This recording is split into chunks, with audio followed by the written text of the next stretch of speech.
আপনাদের নয়, এটা না আপনি বসবেন, আপনাদের নয় বিষয়টা, বিষয়টা পার্টির বিষয়।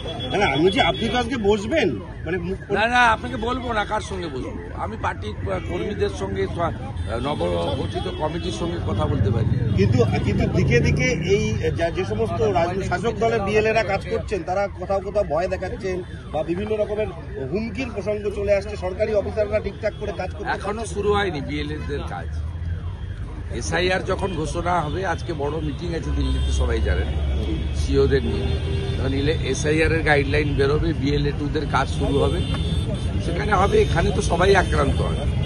এখানে ভারতীয় জনতা পার্টির সর্বভারতীয় সভাপতি জেপি নাড্ডা আক্রান্ত হয়, কেন্দ্রীয় মন্ত্রীরা আক্রান্ত হয়, এলোকের গাড়িতে পেট্রোল দেওয়া হয়, এবং সাথে সাথে এখানে কে আক্রান্ত হয় না? সিবিআই আক্রান্ত হয়েছে, ইডি আক্রান্ত হয়েছে, এনআইএ আক্রান্ত হয়েছে, ইনকাম ট্যাক্সের অফিসাররা আক্রান্ত হয়েছে, সেন্ট্রাল ফোর্স আক্রান্ত হয়েছে, পুলিশেরা কখনো টেবিলের তলায় ঢুকে কখনো শাটার নামায়।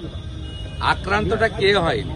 এই আক্রান্তের চেষ্টা করলে আপনারা কি করবো পরের কথা, ইলেকশন কমিশন, इलेक्शन कमीशन को नेपाल का जो सिचुएशन है वो पश्चिम बंगाल और भारत को ऐसा सिचुएशन हो सकता है। इसके लिए हमारी एक्सटर्नल अफेयर्स मिनिस्ट्री है, हमारी एक्सटर्नल अफेयर्स मिनिस्टर है, प्राइम मिनिस्टर है, वो देख रहा है।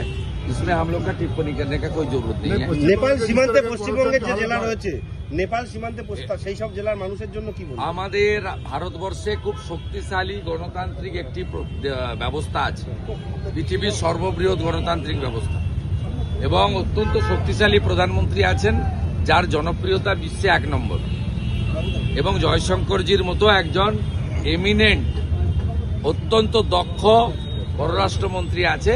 বিষয়টা তাদের উপর ছেড়ে দেন, সব বিষয় বলতে নেই, সব বিষয় বলতে নেই, ভরসা রাখুন দেশের প্রধানমন্ত্রীর উপর। এগুলো उनार ऊपर छेड़े देवा भालो, सब विषय नेपाल में जिस तरीके से जो करप्शन है उससे तो पश्चिम बंगाल में जा रहा है, तो इससे ज्यादा करप्शन है। देखिए, हम लोग बाहरी देश के बारे में इस तरीके से टिप्पणी नहीं करते। और टीएमसी का एक एमएलए, वो जो आईपीएस था हुमायूं कबीर, अपने सोशल मीडिया पोर्टल में दिया है कि भारत में भी चाहिए। ये लोग का मकसद देख लीजिए, हम लोग इतना घटिया बात नहीं করছি। এসআইআর ঘোষণা কি সময়ের অপেক্ষা? এসআইআর ঘোষণা কি? এসআইআর তো নতুন নয়, 2002 হয়েছে, 2025 হবে।